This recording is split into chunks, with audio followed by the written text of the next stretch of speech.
Yo, what's going on, guys? CultOfMush back at it with another video. In this video, I want to talk about one of my favorite features of PC gaming, and something people do know about, but it doesn't get mentioned too often, is the use of emulators. And if you guys don't know what an emulator is, pretty much it's a program that mimics an older console, and you can run games from older consoles on your PC. Obviously, there's not an emulator for consoles like the PS3 or the Xbox 360 that currently work, but anything before that, including the Nintendo Wii, there are emulators out there and they work pretty well. There's a PlayStation 2 emulator that works pretty well. Obviously, since this is a mimicry of a console, it's not 100% spot on. With some games, there are a few hiccups, but a lot of games do run really well. For example, I played Final Fantasy X on the PCSX2 emulator, and that was a fantastic experience. I up-resed the graphics, the game looked and played fantastic. Another game I was able to run on my PC was Shadow of the Colossus, and that was one of the higher-end PlayStation 2 games for the time. And that's a game that a lot of people do have some trouble with, but with my machine, with an Intel Core i5 that's overclocked to 4.2 GHz, I was able to run that game very playably. The Nintendo Wii and the GameCube emulator named Dolphin is also out there. That is one of the best emulators. You can play games like Skyward Sword, Twilight Princess, Wind Waker. I know of recent years Nintendo has had a bad rap, and justifiably the Wii U has been a complete flop, but Nintendo has made some of the best games of all time, and with the Dolphin emulator, you can play a lot of them. And obviously anything before the PS2 with things like the PS1, Super Nintendo, SNES, and I can go on and on. There's a lot of emulators out there. And anything prior to the PlayStation 2, the majority of titles work really well. On the PlayStation 1 emulator, I was able to play pretty much every game, no problem. One of my favorite games was Mega Man X4. I loved that game as a kid, and going back and playing that game again was just a great experience because that was one of my favorite games of all time. The one issue with emulator is the question of morals. Playing games on an emulator, is that considered piracy? Yeah, a lot of people are going to download all their games off a website that hosts a bunch of different ROMs and ISOs.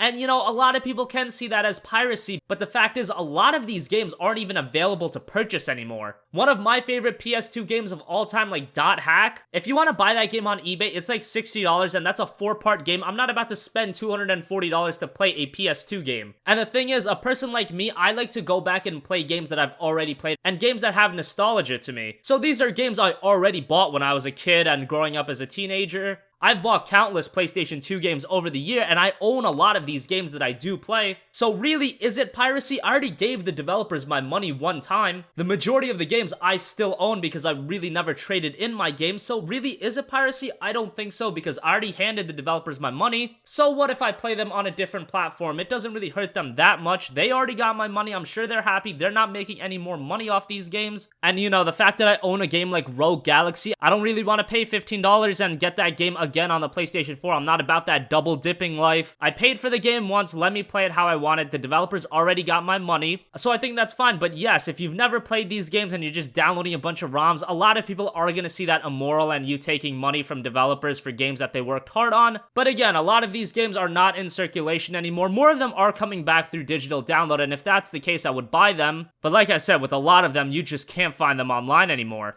And yeah, a lot of people might think, why are you getting a gaming PC to play older games? No, I'm not getting a gaming PC just to play emulators, but it's a great option to have. And it's like, who in their right minds these days can house all these consoles in their room? The PS2, the Wii, the GameCube, the Super Nintendo, the PlayStation 1. I'm not about to have like 800 consoles in my room. The fact that I have one machine that I can house all these different emulators on, have all these different ROMs on, have them all digitally, makes life so much simpler. My Nintendo Wii is down in my garage and I haven't touched that thing in half a decade. I'm not about to go out look for it. Instead, I'll download the emulator, I'll find some games and I'll rip them. And the games that I am playing, I already paid for them once. Games like Super Smash Bros. Brawl, I did pay for that when it released. So I don't think it's too immoral, and it's just a great feature on PC, especially with a person like me. I don't know what it is, but games these days just aren't appealing to me. And it's not the problem where these games are bad. There's so many fantastic games out there, and don't get me wrong, I have enjoyed a lot of games throughout the years. But I just feel some kind of spark is missing from a lot of these games, so it is fun to go back and play a lot of these great games. Where in other cases, you know, a lot of these consoles that I had back in the day have gotten damaged. They're down in my garage, so I really don't want to look for them. The fact that I can get it all on my PC, all have it on one platform, it just creates a unified gaming experience that's absolutely awesome. And that's one of the best things in my opinion on PC. And don't forget about the Game Boy Advance, the portable, the Pokemon games. Everybody's gotta love Pokemon. The Pokemon games back in the late 90s and early 2000s were freaking awesome. awesome, and going back and playing those games is just so much fun. And at the end of the day, am I gonna spend all my time on emulators? No, but it's fun to sometimes go back and get that nostalgic rush and play some of my favorite games from my childhood, even if it's not the whole way through. Just going back, playing for an hour reminds me how much I like these games, and I can get all of them on PC. So yeah, let me know what you guys think in the comment section down below. I really want to hear you guys' thoughts on this because people are split on emulators. A lot of people really like them, and a lot of people do think it's immoral to get all these games and get them for free and download them off these websites, which I can understand that viewpoint. But like I said, if at some point you spent money on those games, I really don't see an issue with it. And like I also said, a lot of those games are out of circulation. So let me know your guys' thoughts in the comment section down below. As always, thank you guys for watching. And if you have a request for a future video, leave it in the comment section down below. Have a great day, and I will catch you guys in the next one. Peace out.